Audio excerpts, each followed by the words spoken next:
Hello everyone, welcome to the channel. आज हम कर रहे हैं क्लास 10 मैथमेटिक्स से चैप्टर 4 क्वाड्रेटिक इक्वेशन। और क्वाड्रेटिक इक्वेशन का जो हमारा एक्सरसाइज चल रहा है दैट इज़ 4.2 और उसमें भी हमें क्वेश्चन नंबर 2 अप करना है। क्वेश्चन नंबर 1 के पांचों क्वेश्चन हमने कर लिए हैं। ओके, क्वेश्चन नंबर 2 में क्या है एक्चुअली आपके जो चैप्टर है चैप्टर 4 उसमें पहला एग्जाम्पल है क्वेश्चन नंबर 1, एग्जाम्पल नंबर 1। उसमें दिए गए दो वर्ड प्रॉब्लम्स को यहाँ पर सॉल्व करना है, क्योंकि एग्जाम्पल में हमें सिर्फ एक्सप्रेशन बना के दिया था, क्वाड्रेटिक इक्वेशन बना के दिया था। अभी हमें उसे सॉल्व भी करना है क्योंकि हम अब रूट्स निकालना सीख चुके हैं। तो चलो देखते हैं कि क्वेश्चन क्या है।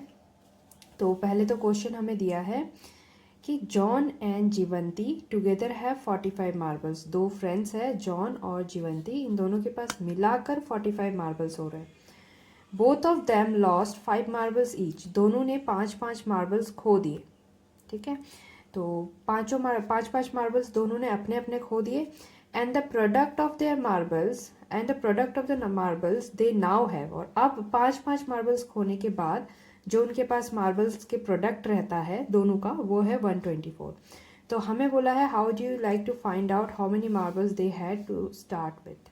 तो शुरू में उनके पास कितना मार्बल रहा होगा जिसकी वजह से अब ये सिचुएशन बन गई। तो सबसे पहले तो जब भी ऐसे क्वेश्चंस होता है तो हमें जो नहीं पता है या जो हमें फाइंड करना है उसी को हम एज्यूम करते हैं वेरिएबल्स के साथ। तो मैंने ले लिया late the number of marbles John have या हैड, क्योंकि अब तो खो गया, इक्वल्स टू एक्स। जितना भी जॉन के पास मार्बल्स है उसको मैंने एक्स ले लिया। अच्छा, जॉन और जीवंती के पास मिलाकर 45 मार्बल्स थे। तो अगर जॉन के पास एक्स मार्बल है तो जीवंती के पास कितना होगा? तो 45 में से बचा हुआ मार्बल्स ही जीवंती के पास होगा। लाइक अगर जॉन के पास 15 मार्बल्स होते तो हम 15 और 45 को माइनस करते, है ना, और हमें मिल जाता कि हाँ इसके पास 30 मार्बल्स है। पर अभी क्या है, अभी हमें नहीं पता। तो हमें जब नहीं पता है तो हम क्या करेंगे, 45 में से x को माइनस करेंगे, जो हमारा जॉन का मार्बल को अभी एज्यूम किया हुआ है वेरिएबल, उसको माइनस करेंगे 45 से। तो जब हम ऐसा करेंगे तो हमें पता चल जाएगा कि जीवंती के पास कितना मार्बल है। तो अब हम क्या लिखेंगे, तो हम लिखेंगे number of marble Jeevanti had is 45 minus X marbles. Okay, ये दोनों के पास मार्बल्स थे। फिर क्या हुआ था कि 5-5 मार्बल्स दोनों के लॉस्ट हो गए थे। तो आफ्टर लूजिंग 5 मार्बल्स ईच, तो दोनों ने 5-5 मार्बल लॉस किया है। तो अब हमारा जो जॉन है उसके पास कितना मार्बल रह गया? तो जॉन के पास 5 मार्बल्स खोने के बाद, पहले तो एक्स मार्बल्स थे, अब 5 मार्बल्स उसने खो दिया। खोने का मतलब है माइनस हो गया, तो इतने मार्बल्स है उसके पास। ठीक है, एक्स माइनस 5। वैसे ही जीवंती के पास कितने मार्बल्स होंगे? पहले जीवंती के पास 45 माइनस एक्स था, इसमें से 5 मार्बल्स और खो दिया, मतलब -5 हो गया। ये आ गया, ये हमारे पास एक्सप्रेशन है। अब इसे थोड़ा और सिंप्लीफाई कर सकते हैं, क्योंकि 45 में से 5 माइनस हो जाएगा, ये दे देगा 40 माइनस एक्स। अब ऐसा बन गया, इसे कंफ्यूज मत होना, जो हुआ हुआ, मैथ्स तो मैथ्स होती है। तो अब हमारे पास जो रिलेशन है जीवंती और जॉन के मार्बल्स का, वो ये है कि जॉन के पास x माइनस 5 मार्बल है, जीवंती के पास 40 माइनस एक्स मार्बल है। फिर क्या कहा था, जितने भी मार्बल्स उनके पास बचे हैं उनका प्रोडक्ट है 124। तो हम क्या करेंगे, अकॉर्डिंग टू द क्वेश्चन अब हमें करना है जॉन का मार्बल्स यानी कि x minus 5 and Jeevanti 40 minus X, इन दोनों को बराबर करेंगे 124 के प्रोडक्ट से। ये प्रोडक्ट फॉर्म में लिखा हुआ है और वो प्रोडक्ट आएगा कितना, 124। इक्वेशन तैयार हो गई। अब इसे हम सॉल्व करेंगे तो क्वाड्रिक इक्वेशन मिलेगा। तो पहले x से मल्टीप्लाई कर देते हैं, 40 माइनस एक्स, फिर -5 से मल्टीप्लाई किया, 40 माइनस एक्स इक्वल्स टू 124। तो 40 से x मल्टीप्लाई होगा तो 40x, x into x minus x square, -5 into 40 -200, minus minus plus 5x equals to 124। यहाँ पर हमें सारा का सारा जो वैल्यूज़ होता है वो इस तरफ चाहिए, तो इसे भी अभी हमें इस तरफ लेकर जाना होगा। और देख लो जो जो सॉल्व हो सकते हैं, लाइक माइनस एक्स स्क्वायर पहले लिखो, 40x और 5x दोनों मिला के हो जाएगा 45x, माइनस 200 है और 124 उस तरफ जा रहा है, माइनस 124 भी आ गया, इक्वल्स टू 0। तो ये हमें दे रहा है minus x square plus 45x और 200 और 124 दोनों सॉल्व होंगे, 324 इक्वल्स टू 0। अब यहाँ एक प्रॉब्लम है कि x के आगे माइनस लगा हुआ है, ये माइनस हमें नहीं चाहिए, तो हम सब का साइन चेंज कर देंगे या कन्वर्ट कर देंगे इसे, तो हमें मिलेगा x square minus 45x plus 324 equals to 0। तो ये आ गया हमारा expression in the form of equation. Now इसे सॉल्व करेंगे x की वैल्यूज फाइंड करने के लिए। तो मिडिल टर्म स्प्लिट करने के लिए जैसे हमारे पास a1 है और c जो है 24 है, तो 324, तो 1 इंटू 324 तो 324 होगा। तो अब मैं हर बार ABC नहीं लिखूंगी, यहाँ पर हम सीधे इसका मिडिल टर्म स्प्लिटिंग के लिए फैक्टर्स ढूंढेंगे। तो 324 का फैक्टर्स ले लो, 2 से गया 2 16 एंड 2 2 ज़ा, अब फिर से 2 से जाएगा 2 8 ज़ा 2 1 ज़ा, फिर 2 3 ज़ा 2 4 ज़ा, अरे 81 तो जाता ही नहीं है, सो सॉरी, 3 से जाएगा, 3 2 जा 6 3 7 जा 27, फिर 3 से 9, फिर 3 से 3 और फिर 3 से 1, है ना। देखो छोटी छोटी गलतियाँ हैं, सबसे हो जाती है, ठीक है। तो अब हमारे पास ये फैक्टर्स है, इनको जोड़ तोड़ के हमें क्या बनाना है, 45 बनाना है। कैसे बनेगा 45, हिसाब कर लेते हैं। 2 2 जा 4, 4 3 जा 12, ठीक है। यहाँ पे कितना हो रहा है 27, 12 और 27 का 45 आएगा क्या, 7 8 9, नहीं 39 पे अटक गया, एक और ले लो, तो कितना हो गया, तो एक सेट हो गया 36 और यहाँ पर है हमारे पास 9।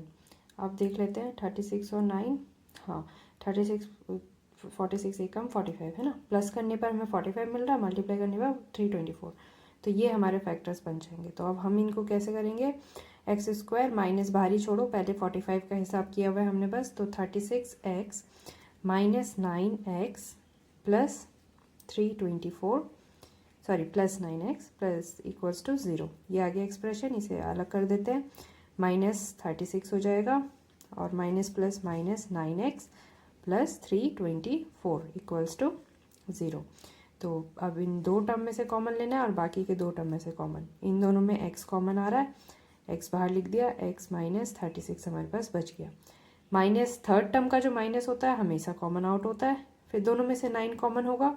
9 कॉमन होगा कैसे पता है, क्योंकि यहाँ देखो ये इसी के फैक्टर है, 324 के फैक्टर्स है, उसमें से 9 आ रहा है ना, 324 के पास भी 9 है और यहाँ पर भी 9 है, तो 9 बाहर आ गया, यहाँ बचा x, और क्योंकि माइनस भी हमने कॉमन लिया है तो प्लस का भी माइनस हो जाएगा, और 334 में अगर 9 चला गया तो कितने फैक्टर्स बचे, 36, तो 36 इक्वल्स टू 0।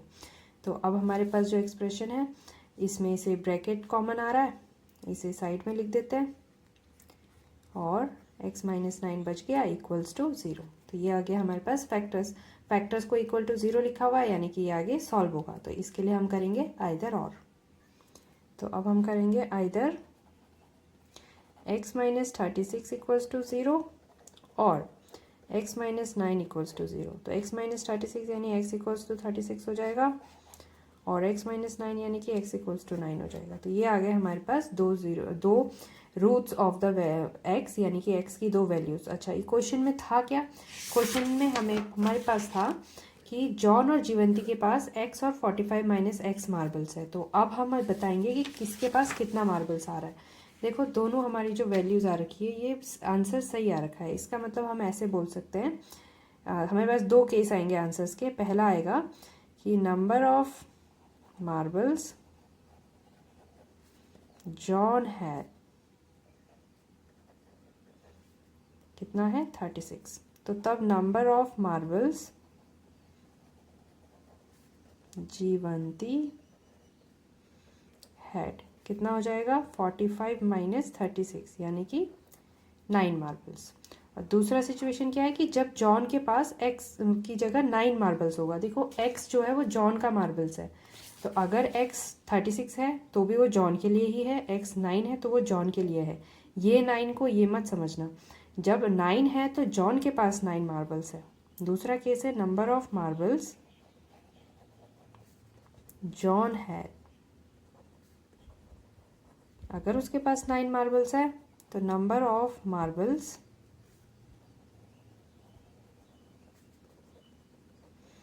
जीवंती हैज कितना होगा 45 माइनस 9, यानी कि 45 माइनस 9 होता है 36। तो इस तरह से हमारे को आंसर्स 2 मिले हैं, 2 सेट मिला है, क्योंकि नहीं पता था ना जॉन के पास ज़्यादा मार्बल है कि जीवंती के पास है। तो हमने क्या एज्यूम किया कि जॉन के पास 36 भी हो सकता है, जॉन के पास 9 भी हो सकता है। जब जॉन के पास 36 है तो जीवंती के पास 9 मार्बल्स है, जब जीवंती के पास 36 मार्बल्स है तो जॉन के पास 9 मार्बल्स है। ठीक है, तो ये हो गया क्वेश्चन नंबर 2 का पहला। क्वेश्चन नंबर 2 में जो क्वेश्चन सेकेंड पार्ट है एग्जाम्पल नंबर 1 का, ये एग्जाम्पल नंबर 1 का ही सेकेंड पार्ट है, इसका भी हमें एक्सप्रेशन को सॉल्व करना है। तो ये कह रहा है कि कॉटेज इंडस्ट्री है जो एक certain number of toys produce करता है in a day.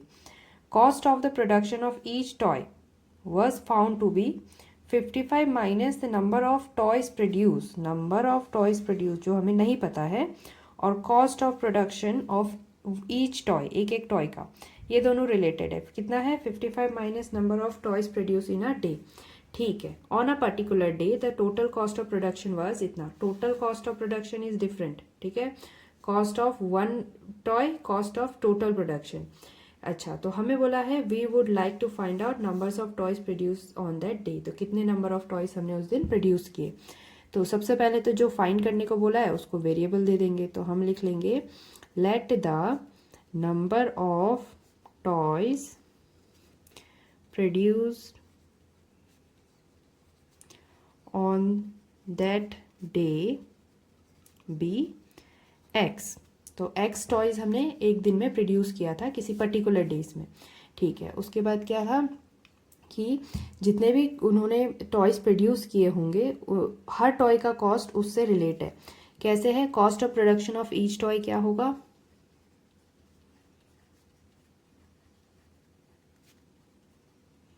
Cost of production of each toy वो है 55 minus the number of toys, 55 minus the number of toys.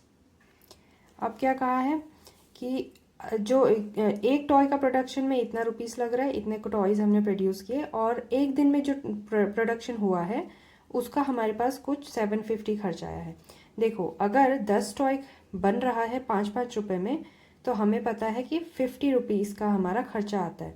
तो toys and production of each toy को अगर हम प्रोडक्ट करें तो हमें टोटल कॉस्ट मिलेगा। ये कुछ ऐसा होता है।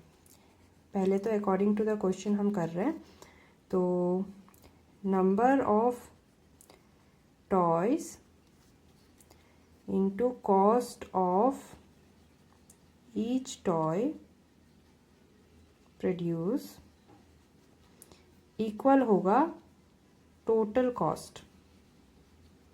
ठीक है, तो वो जो कॉस्ट ऑफ प्रोडक्शन लिखा है, तो नंबर ऑफ टॉयज हमारा एक्स है और cost of production of each toy हमारे पास है 55 माइनस एक्स, और ये बराबर हो जाएगा टोटल कॉस्ट के जो कि है 750। सॉल्व करो, 55 इंटू एक्स माइनस एक्स हो जाएगा एक्स स्क्वायर इक्वल्स टू 750। तो अब इसको क्योंकि ये माइनस में है तो इसको इस तरफ शिफ्ट करते हैं, लुक्स लाइक कि उस तरफ शिफ्ट किया, बात ही की है। तो ये हो जाता है x square minus 55 x plus 750 equals to 0। तो ये आ गया हमारा क्वाड्रेटिक इक्वेशन। अब इसे सॉल्व करेंगे and we will get the value of x की कितने नंबर ऑफ टॉयज वहाँ पे बने हैं।